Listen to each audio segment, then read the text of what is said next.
The wedding day was approaching when my fiancé's ex-girlfriend showed up at our door with a 2-year-old boy, claiming the child was his. Susan eagerly wanted to cancel the engagement to welcome her grandson into the family. Robert coveted my family's assets and intended to trick me into marrying Marcus first. Little did I know, the boy was rented by his ex-girlfriend. Before we continue, please subscribe to this channel and tell us in the comments where you're listening from. Our wedding was set for next week. At dinner, Susan was once again pressuring us to have children.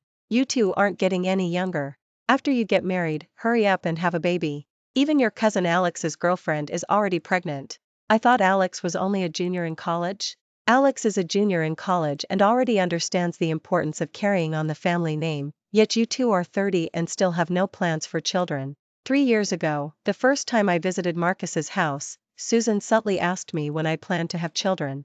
Having a baby had become an obsession for my future mother-in-law, who had pressed the issue countless times over 3 years. I remained silent and subtly nudged Marcus, who was sitting next to me, signaling for him to handle it. Usually, Marcus would quickly smooth things over and change the subject. But today, ever since we got home, he hadn't said a word. I turned my head to look at him, confused. Marcus was staring at his plain rice, deep in thought. Perhaps he was just tired from work. I didn't pay it much mind. After all, to make time for his vacation days for the wedding, Marcus had been working overtime for a solid week, and today he'd finally managed to make time to visit his parents to discuss the hotel arrangements. As we were preparing to leave, Marcus asked me to move the car downstairs while he quickly used the restroom. I realized I'd forgotten my keys, so I went back inside, only to hear Marcus quietly telling Susan, "Tifa, New York brought a child to see me, saying he's mine." How old is the child? Is he yours? Robert questioned. He's 2 years old. 2 years old? You and Tiffany broke up 4 years ago. Susan interrupted Marcus, sounding alarmed. 3 years ago, Tiffany and I met out of state, and Tiffany showed me the child's birth certificate, and the dates match up. Excellent. Let's bring the child home right away. Susan was overjoyed, her wish granted. And Marcus hesitated, his voice full of conflict. Susan's tone was sharp. A hen that can't lay eggs certainly won't be married. Grace's family has good connections, she's bringing a house and a car as parental contribution. Tiffany has nothing. Plus, Grace's family has connections downtown, which will help Marcus's future promotion. The wedding will proceed as planned, and we'll bring the child home after the wedding. The silent dog bites hardest. Robert usually seemed righteous, but he was actually the most malicious. I saved the audio recording on my phone and quietly went downstairs. Marcus had cheated and had a child, and his entire family wanted to trick me into marrying him for my family's assets. I wouldn't let them have their way.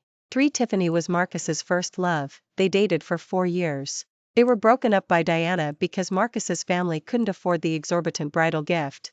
Tiffany returned to her hometown. Devastated, Marcus worked hard and got a job at the agency where Uncle worked. Uncle thought the new young man was handsome and capable, so he introduced him to me. Marcus really seemed like a good guy. He was 6 feet tall, handsome, and appeared well-mannered. After a few dates, we started seeing each other when Marcus confessed his feelings. After 3 years together, we naturally started planning our wedding. My parents made some money in business years ago, and I am their only daughter. They prepared a house in a good school district and a car for me, and only asked for a bridal gift of 66,000 yuan. The thought of all this made me furious. I sent Marcus a text message, making an excuse to go home. When I arrived, my parents were still sorting out my parental contribution. "Mom and Dad, I'm not getting married." My mother thought I was just throwing a tantrum and tried to comfort me, telling me not to say things in anger. Marcus has a child born out of wedlock.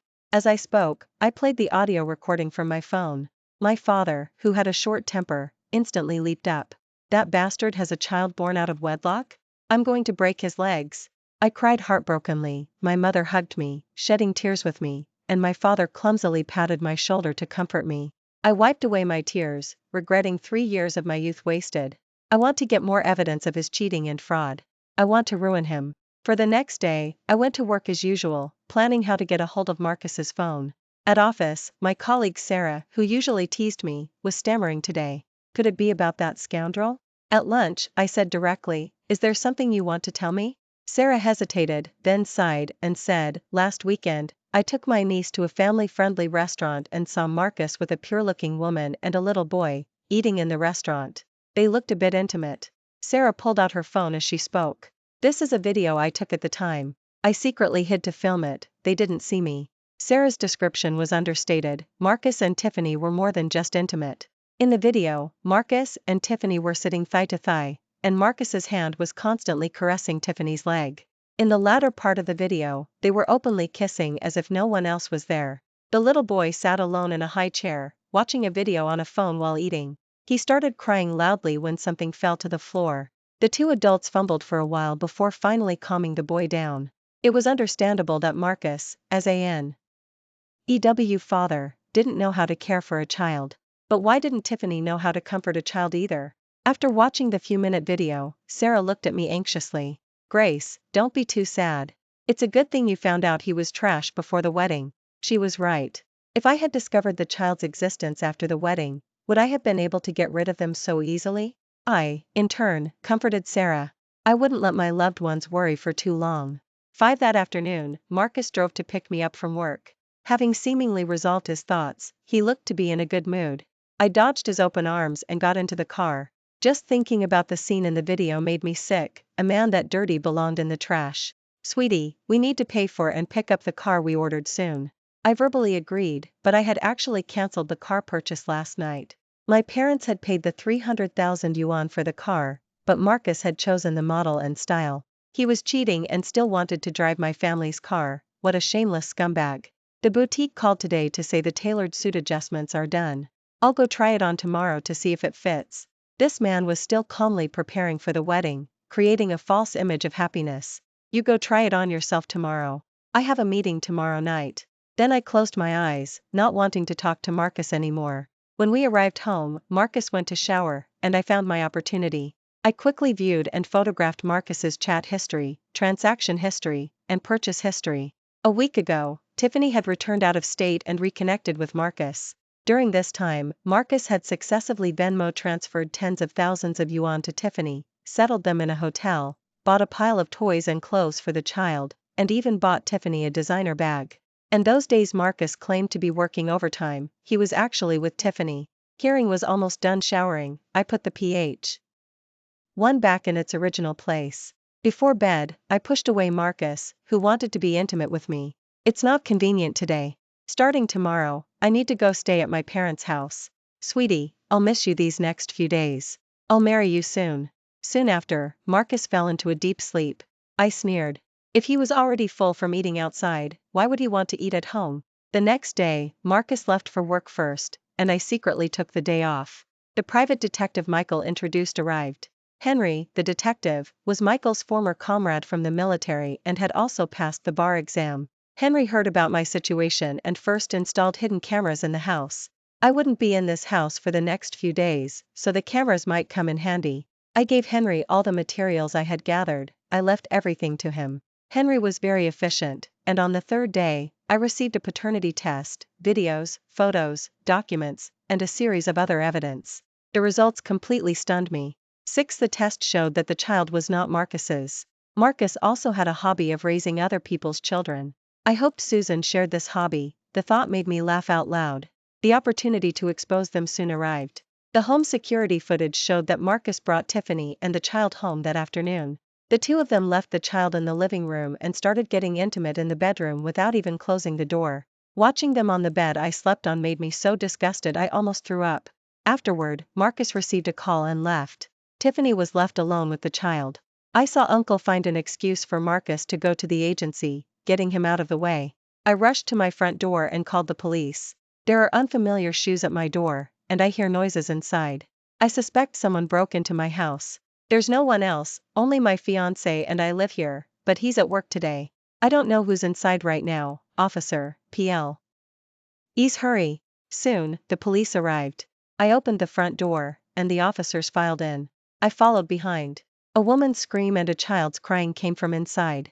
When I entered the house, I saw Tiffany pinned to the ground, screaming, and the child, seemingly startled, sat on the sofa, wailing.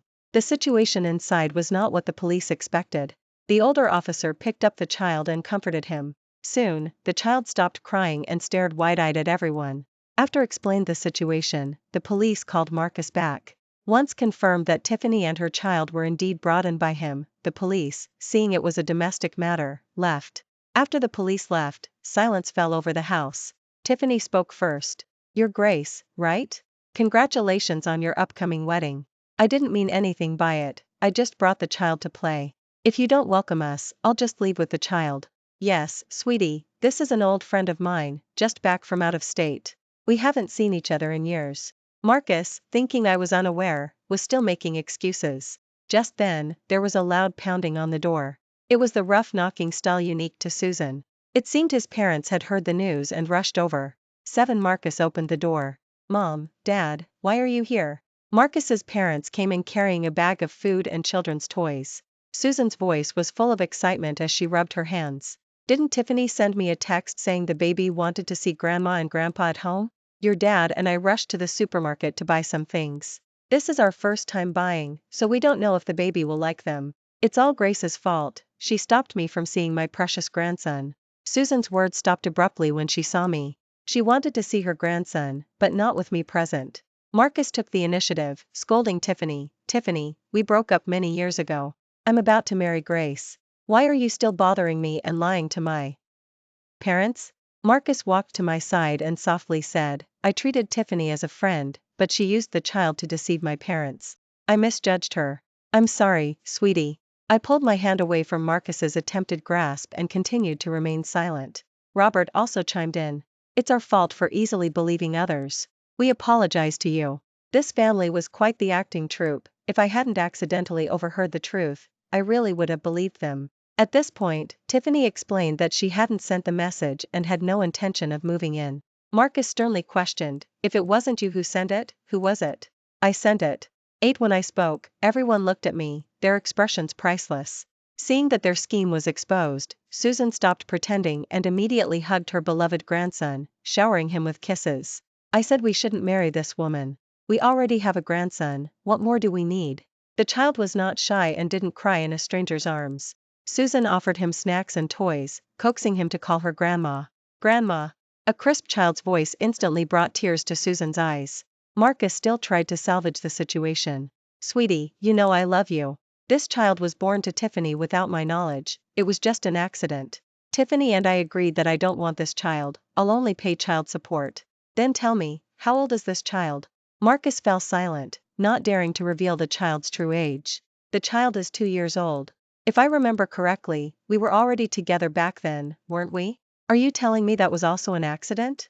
"I was drunk at the time, Tiffany seduced me. It really was an accident. You have to believe me, sweetie." I was shocked by Marcus's shamelessness, he was still lying to me at this point. This man was a compulsive liar, making things up on the spot. What had I ever seen in him? I must have been blind. I threw out the intimate photos of Marcus and Tiffany, on the street, in the restaurant, and just now, in my bed. Are these all accidents? Robert picked up the photos from the floor and started looking at them. Tiffany, seeing her naked photos from a distance, shrieked, picked up the scattered photos, and tried to destroy them. "Tear them all you want. Besides photos, there are also videos. Do you want to see those too?" Marcus glared at me, enraged, his eyes bloodshot, his fists clenched tightly. "Do you have to be so ruthless? I'm begging you." Seeing the situation was worsening, I grabbed a cup and smashed it forcefully. The cup hit the floor with a loud crash. Marcus, startled by the sound, grabbed me and pushed me hard. I lost my balance and fell backward. Then I fell into a broad embrace. 9 It was Michael, my cousin. He and Henry were worried and had been waiting in the hallway, constantly monitoring the activity inside through the hidden camera. I had smashed the cup to alert them. Michael caught me as I was falling, while Henry grabbed Marcus. Marcus cried out as his arm was squeezed painfully. Seeing 2 muscular men, Marcus didn't dare resist. Susan rushed forward, trying to rescue her son, but Henry stopped her.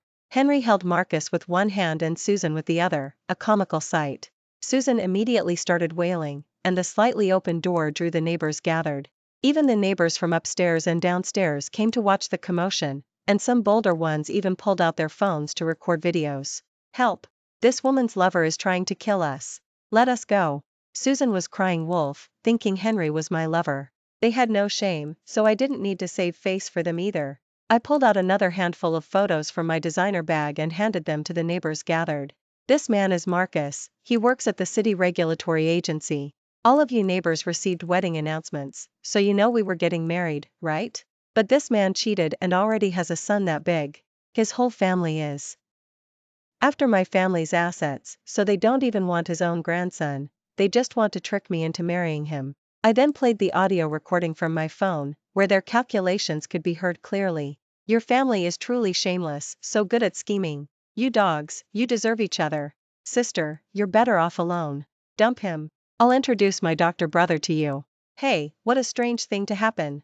Don't be afraid, girl, I've filmed everything. I'll help you spread the word. He works for the city regulatory agency, yet his character is so bad. I'm going to tell my nephew, who works in internal department, a scoundrel like this shouldn't be a public servant. People nowadays are full of righteous indignation. Their chatter turned Marcus's face livid. Susan, seeing the situation wasn't going as she expected, forcefully broke free. She rushed forward, snatched the photos, and made as if to close the door and drive everyone out. What nonsense are you talking about? Grace paid you all to be here, didn't she? All of you, get out. I sneered. If anyone's getting out, it's you. Don't forget whose house this is. 10 My parents bought this house after I graduated. Since it was close to my office, I lived here alone after I started working. Marcus only moved in with me after we got engaged.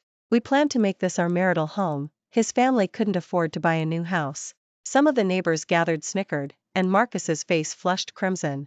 We're leaving, Grace. You won't regret this. Marcus's parents, along with Tiffany and the child, left the house. Susan didn't forget to turn back and grab the toys they had just bought. You'll be the one regretting marrying you, not my sister. Don't let me see you again, or I'll beat you every time I do. Hearing's words, Marcus quickened his escape. After a tiring afternoon, I returned to my parents' house, having won a huge victory. However, with all bridges burned, there was still a lot to sort out regarding the wedding. After a simple dinner at home, I wasted no time posting a prepared post message in Marcus's family group chat. I also included an exquisite video, offering a more vivid and concrete way for his family to understand their new family member. Since the video was already made, I also sent it to several of his friends' group chats. After sending them, I quietly left the group chats, my mission accomplished. There are always kind people who can't bear to keep such an exciting video only on their phones. The next day, the video's spread rate was 99%, and with the live video filmed by a kind neighbor yesterday, it was even better to watch. My phone was flooded with messages. I posted a social media post briefly explaining the wedding cancellation, then turned off my phone. I couldn't take my vacation days for the wedding, so I asked my office for regular vacation days, deciding to sort things out at home before returning to work. My parents had a difficult time calling relatives one by one to explain the wedding cancellation. Mom and Dad, I'm sorry. I embarrassed you. My mother patted my hand reassuringly. You didn't embarrass us. Your dad and I's greatest wish is for you to be healthy and happy. If you marry, we bless you. If you don't, we'll support you your whole life. I didn't cry when I found out Marcus had cheated and planned to scam me. I didn't cry when I confronted Marcus's family. Hearing my mother's words, I couldn't hold back, and tears streamed down my face. I had still worried them. After crying, I pulled myself together. There was still a tough battle ahead.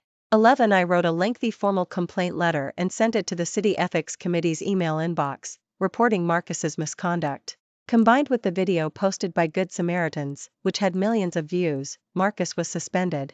Uncle relayed this news, adding that Marcus had already been noted by city leaders and would have difficulty advancing in his career in the future. This was excellent news. After hearing it, my mother, who had been down for several days, ate an extra bowl of plain rice.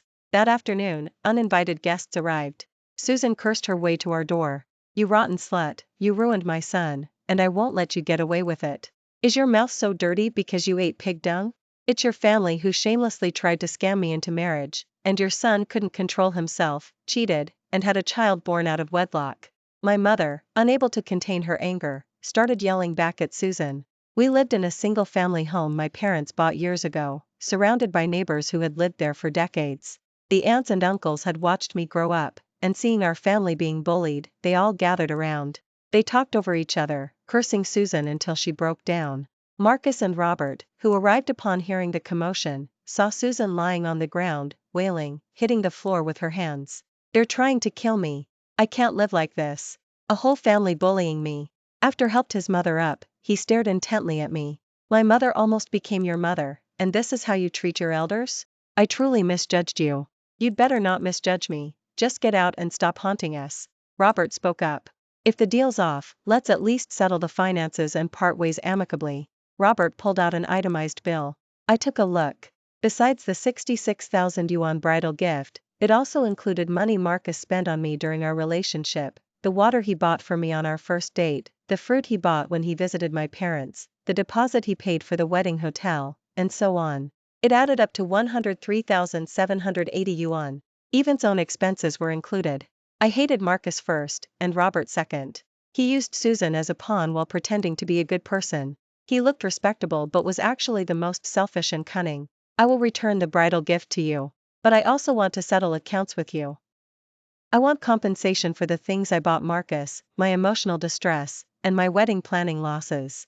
It's best if you pay me everything at once. In the years I was with Marcus, he always used the excuse that my family was well off to make me pay. When I went out with Marcus's parents, I paid for everything they bought. Even the gifts I gave them during holidays added up to more than that amount. Moreover, for this wedding, besides the hotel deposit, all the other expenses for the wedding planner, wedding dress, decorations, and wedding car were paid by me. Most of the neighbors gathered were aware of our family's situation and started chiming in. Exactly. How can you even ask for the 66,000 yuan bridal gift back? Oh, you shouldn't say that, or people will think we look down on his 66,000 yuan bridal gift. We should also mention that Grace's family provided a house and a car as parental contribution. This family is really cheap. This man even wants the money back for the water he bought. Which girl downtown would want to marry their son in the future? Old, your news isn't up to date. Not only does he have a girlfriend, but they also have a grandson. The gathered spoke in unison, causing Robert to drop his facade. What's wrong with asking for money? Since she didn't marry into our family, all that money must be returned to me. You're so noble, you just give money away for free. Today, in front of everyone, we'll settle the accounts. I won't take a single extra cent of your family's money, and you won't keep a single cent of ours. My father stepped forward and brought chairs. Everyone sat outside the main door and started calculating. I exported my Venmo, WhatsApp, and debit card transaction records and brought out my wedding expense tracker. It totaled 192,890 yuan. Your family still owes me 89,110 yuan. Pay up. Hurry up and pay, don't be so stingy. I'm laughing so hard, everyone on the live stream is saying your family is cheap. 12 It turned out Lily from next door thought this whole situation was amusing, so she started a live stream. People from all over the city had heard about the incident and flocked to the live stream. Now, the entire city knew his family owed me 89,110 yuan. Marcus opened his phone and saw that the top trending topic in the city was cheating fails to scam, ends owing 89,110 yuan. He couldn't catch his breath and collapsed onto the ground. As a result, the family of 3 left in an ambulance. I immediately sent the itemized bill to Henry and asked him to help me draft a complaint. It seemed this family wouldn't easily pay the money back, so I needed to use the weapon of law to protect myself. After the complaint was submitted, my life returned to normal. I threw out all of Marcus's belongings from the house and even threw out the bed and bedding they had slept on. After the house was disinfected and cleaned by the maid, the dirt in my life was also removed. However, I kept tabs on Marcus and his family's situation because there was still a big gift I hadn't given them yet. Marcus's family still hadn't announced any wedding news. But I saw many videos online of them, along with Tiffany and the child, eating and playing out.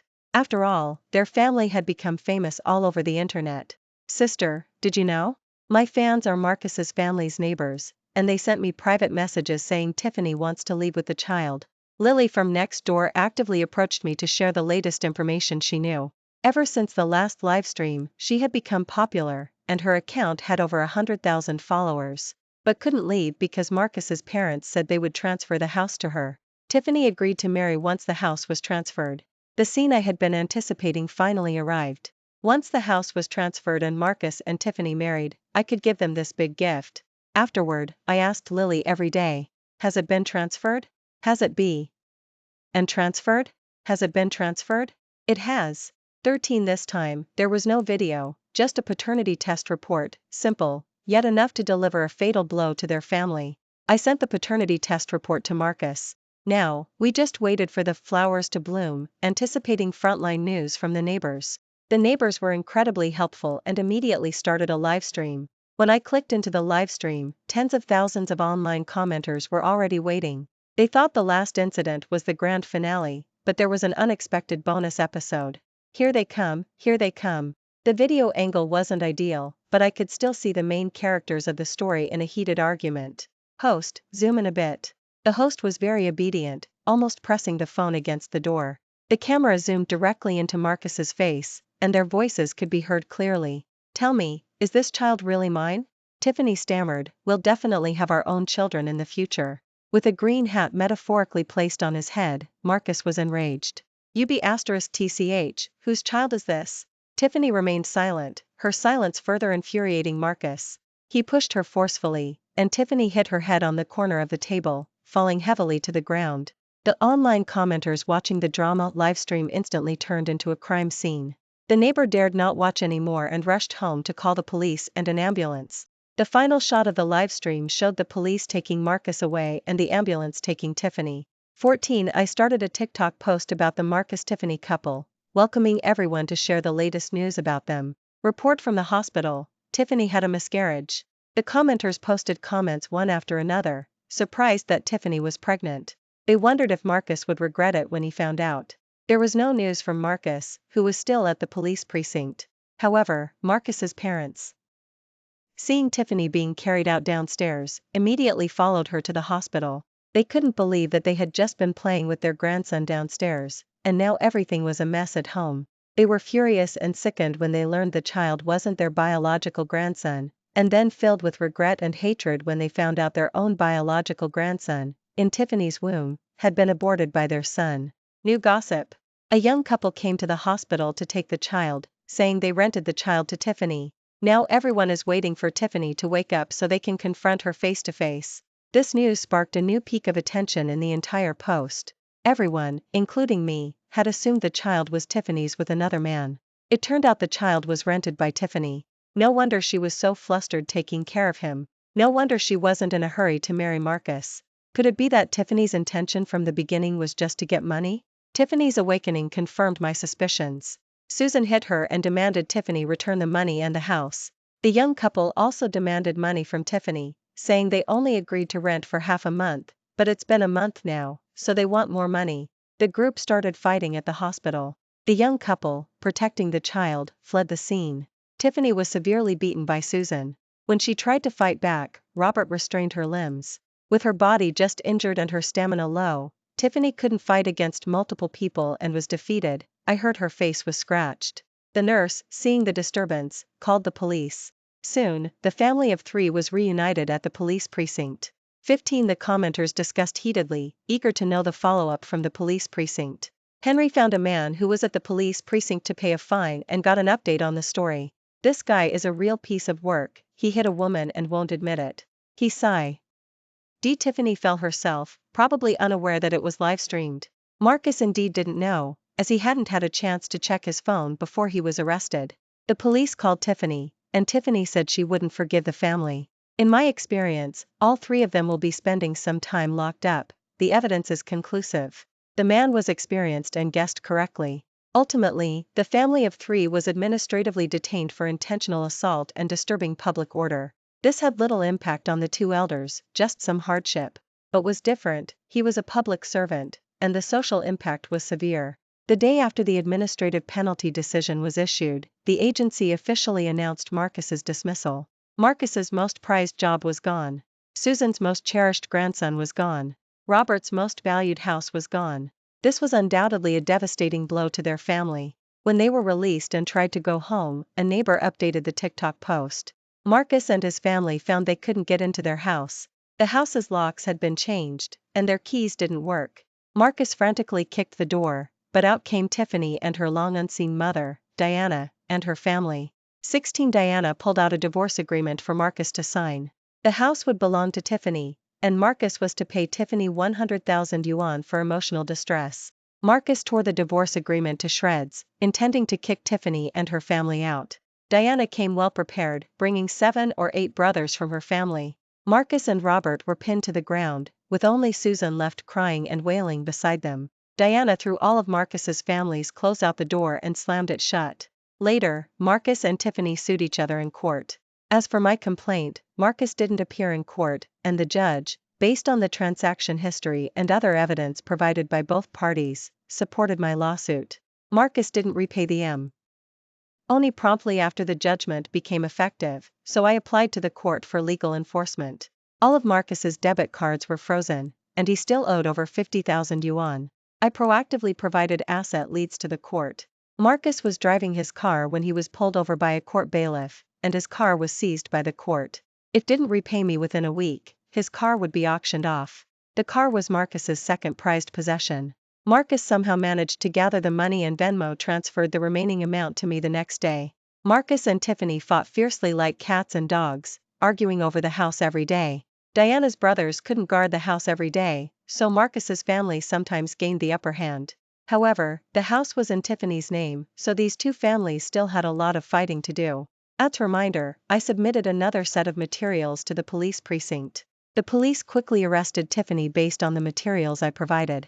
Tiffany thought Marcus had framed her and caused a ruckus at the police precinct, claiming they had wrongfully accused her. Tiffany was speechless when the police showed her the child's birth certificate.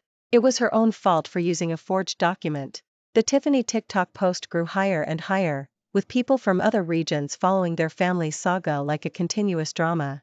Marcus spent his days guarding his car and entangled with Tiffany, trying to find a job, but no one would hire him. The police uncovered a forgery ring and sent me several messages of thanks. From then on, they would walk their tough road, and I would walk my smooth path. Listening to the bursts of laughter coming from my parents in the kitchen, I smiled to myself. My life was finally moving in the right direction. Thanks for watching today's story. If you enjoyed this video, please give it a like and share it with your friends. We'd love to hear your thoughts and perspectives in the comments below. Don't forget to subscribe to our channel for more great stories. See you next time.